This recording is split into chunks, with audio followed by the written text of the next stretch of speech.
Hola amigos, nuevamente nos encontramos para este tiempo de diálogo, de reflexión basado en las Escrituras, en esta serie basada en la carta del apóstol San Pablo a los romanos. La carta de Pablo a los romanos es extraordinaria porque nos muestra realmente la forma en que Dios nos salva a cada uno de nosotros. Hoy vamos a hablar del capítulo 7 de Romanos. El capítulo 7 de Romanos es en realidad la primera parte de él, del versículo 1 al versículo 6. Es prácticamente una continuación del tema que ya viene tratando en el capítulo 6 el apóstol Pablo. Recordad que antiguamente, cuando los profetas o los mismos apóstoles escribieron los textos sagrados, no había división por capítulos. Pero entonces tenemos que entender que hay una relación a veces entre un capítulo y otro, es una continuación de ideas simplemente. Mirad, el capítulo 7 habla de cómo nos ha afectado la ley. Tenéis que recordar en este sentido que el pueblo de Israel hizo un pacto de obras con Dios en el monte Sinaí.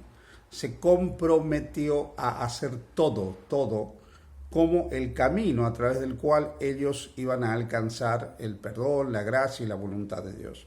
Sabemos que esto fue un fracaso rotundo. Muy poco después de hacer este pacto, estaban adorando un becerro de oro.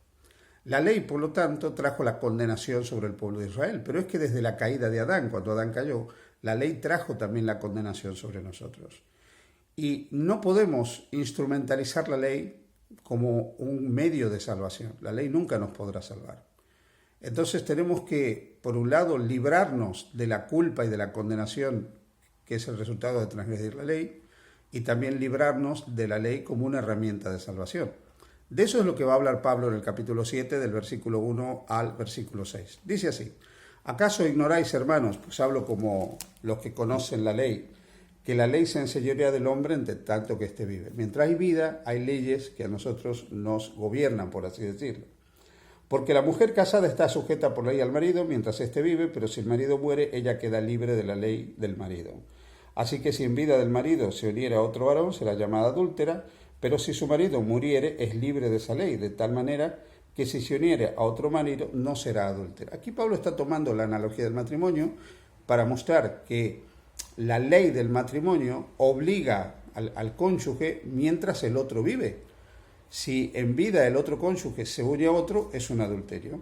Pero si el cónyuge muere, pues queda libre de la ley del matrimonio y puede elegir vivir con otra persona.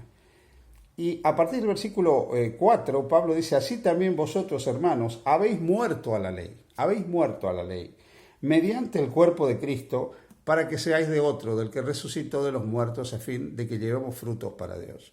En el momento que Cristo dio su vida por nosotros en la cruz, nuestros pecados, nuestra condenación de la ley, tuvo la posibilidad de ser absuelta. La muerte de Cristo nos trajo la liberación de la culpa y de la condenación de la ley. Por eso dice Pablo: habéis muerto a la ley. ¿Pero qué hemos muerto de la ley? Hemos muerto a la culpa y a la condenación de la ley, gracias a ese cuerpo de Cristo que se entregó por cada uno de nosotros. Luego dice el apóstol Pablo: mientras estábamos en la carne, las pasiones pecaminosas que eran por la ley obraban en nuestros miembros, llevando frutos para muerte. Pablo está diciendo que en nuestra naturaleza caída, la ley no nos impedía que haya frutos para muerte. Pero ahora que hemos aceptado a Jesús y permitimos que Cristo obre en nosotros a través de su Espíritu, el versículo 6 dice: pero ahora estamos libres de la ley. Recordad, libres de la ley, libres de la culpa y la condenación de la ley, y libres de la ley como una herramienta de salvación, libres de la ley como un instrumento de salvación. Estamos libres de la ley por haber muerto. Al entregar su vida a Cristo por nosotros, nosotros hemos muerto con Cristo. Y esa muerte de Cristo nos libra de la condenación de la ley. Ya no estamos más sujetos a la ley. Por eso Pablo utilizó la analogía del matrimonio, para mostrar que cuando hay muerte hay liberación de la ley. Pero en este caso Pablo está utilizando la analogía para ver que somos librados de la culpa y la condenación de la ley y de la ley como una herramienta de salvación. Pero ahora estamos libres de la ley por haber muerto, dice, para aquella en que estábamos sujetos, de modo que sirvamos bajo el régimen nuevo del Espíritu y no bajo el régimen viejo de la letra. Pablo está diciendo: ahora vamos a vivir la ley, pero bajo un nuevo régimen, el del Espíritu. Porque el ser humano ya no necesita un santuario terrenal con las tablas de piedra donde está grabada la voluntad de Dios, sino que el Espíritu transforma al ser humano en el nuevo santuario, donde la ley es escrita en la mente, en el corazón de cada uno de los seres humanos. Ese es el nuevo régimen del Espíritu, es el nuevo pacto, donde la ley no queda anulada, sino que la ley ahora, en vez de estar en el arca de la alianza, está en tablas de carne, en el corazón y en la mente de cada ser humano. Entonces Pablo vuelve a hacer la pregunta que ya hizo a lo largo del capítulo 6. ¿Qué diremos pues? ¿La ley es pecado? En ninguna manera, pero yo no conocía el pecado sino por la ley, porque tampoco conociera la codicia si la ley no dijera no codiciarás. ¿Qué está diciendo Pablo? Pablo está diciendo, bueno, ¿acaso la ley es pecado? La ley es pecado porque me produce condenación, me produce la ira de Dios sobre el pecado. ¿Acaso la ley es pecado porque si yo quiero salvarme a través de ella y no logro cumplirla perfectamente, estoy totalmente condenado? Pablo dice, no, la ley no es así, pero la ley tiene un propósito, que yo conozca el pecado, señalarme el pecado, nunca salvarme, nunca ser una herramienta de salvación. Yo no conocía el pecado si la ley no dijera no codiciarás, ¿vale? Esa es la función de la ley, que yo pueda conocer lo que está bien, lo que está mal, lo que es pecado y lo que no es pecado. Mas el pecado, dice el versículo 8, tomando ocasión por el mandamiento, produjo en mí toda codicia, porque sin la ley el pecado está muerto. Aquí hay una cuestión profundamente psicológica. Todo lo que implique una transgresión al ser humano suele atraerle. Entonces, el hecho de que haya una ley que prohíba algo, lo que hace es despertar en nosotros el deseo de buscar lo prohibido. El versículo 9 dice, y yo sin la ley vivía en un tiempo, pero venido el mandamiento, el pecado revivió y yo morí. Uno puede estar sin conocimiento de la ley, pero cuando uno conoce la ley, ahí se da cuenta de su condición pecaminosa y nota que la transgresión le es atractiva, la transgresión a esa ley. El versículo 10 dice, y hallé que el mismo mandamiento que era para vida, a mí me resultó para muerte. Pablo pensaba en un tiempo de su vida que el mandamiento le traía vida, pero cuando él conoció a Jesús se dio cuenta que el mandamiento en realidad lo que hacía es mostrarle cuán pecador era él, no le daba vida, sino que le mostraba sus errores, sus fallos, sus fracasos, y entonces ese mandamiento fue para muerte. El versículo 11 dice, porque el pecado tomando ocasión por el mandamiento me engañó y por él me mató. El problema no está en la ley, el problema está en el pecado que está en cada uno de nosotros. Y lo que hace el pecado es producir en nosotros la culpa y la muerte. El versículo 12 dice, de manera que la ley a la verdad es santa y el mandamiento santo, justo y bueno. No está el problema en la ley. El problema es que nosotros somos pecadores, el problema es que nos atrae transgredir el precepto, el mandamiento, y cuando lo transgredimos, pecamos, y cuando pecamos hay culpa, hay malos sentimientos, nos sentimos mal, y lamentablemente la ley, pues, nos trae la condenación en ese sentido cuando la transgredimos. El versículo 13 dice, luego lo que es bueno vino a ser muerte para mí en ninguna manera. En ninguna manera, dice el apóstol San Pablo, sino que el pecado, para mostrarse pecado, produjo en mí la muerte por medio de lo que es bueno. ¿Entendéis? O sea, lo que es bueno no está mal, la ley no está mal, sino que la ley potencia nuestra conciencia de pecado. Lo que es bueno viene a ser muerte para nosotros en el sentido de que potencia nuestra conciencia de pecado. A fin, dice, de que por el mandamiento el pecado llegase a ser sobremanera pecaminosa.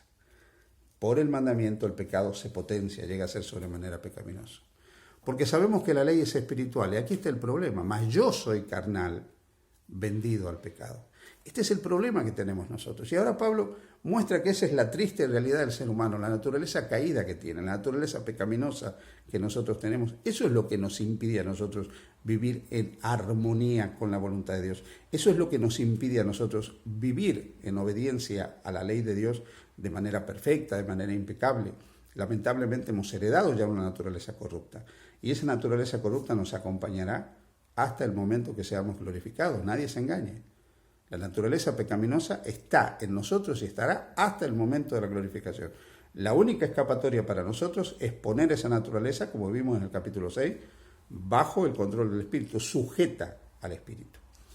El versículo 15 dice, porque lo que hago no lo entiendo, pues no hago lo que quiero, sino que aborrezco, eso hago. Y si lo que no hago, eso hago, apruebo que la ley es buena, de manera que ya no soy yo quien hace aquello, sino el pecado que mora en mí. Pablo lo que está diciendo, tengo buenas intenciones, pero veo que hago lo que por un lado no quiero, pero lo hago.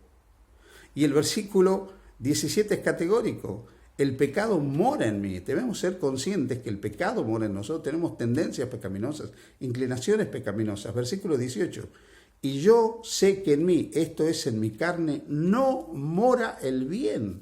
¿Cómo puede haber personas que se crean buenas?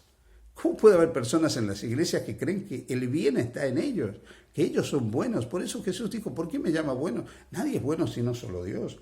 ¿Acaso me estás reconociendo como Dios al llamarme bueno?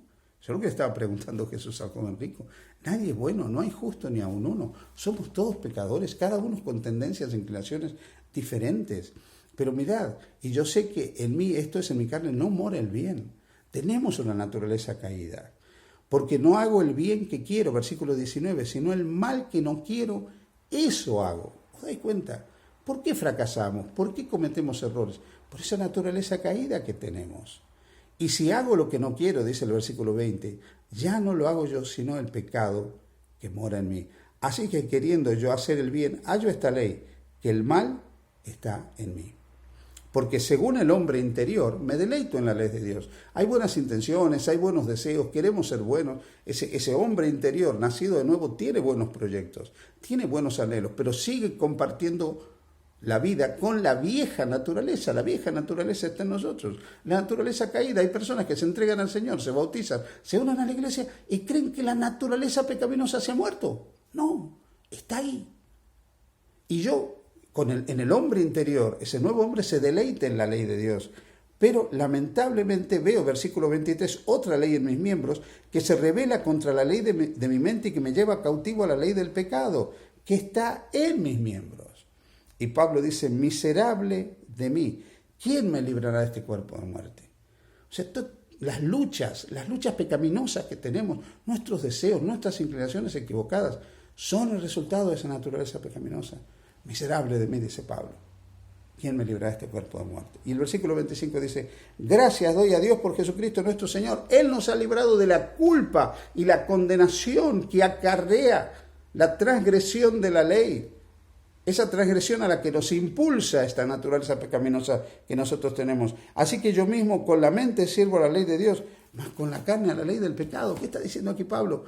Yo anhelo servir a Dios, pero sigue en mi carne la naturaleza caída. Pero el secreto es poner esa naturaleza caída bajo el control del Espíritu, porque es el único camino que tenemos. Por eso en todo el capítulo 8 Pablo ahora va a desarrollar cómo esa naturaleza caída que tenemos, cómo esa naturaleza pecaminosa que tenemos, puede ser puesta bajo el control del Espíritu. De tal manera que probablemente no seamos impecables, pero sí obedientes y fieles, porque la obediencia y la fidelidad es posible bajo el control del Espíritu Santo. Que Dios te bendiga. Feliz día junto a Jesús.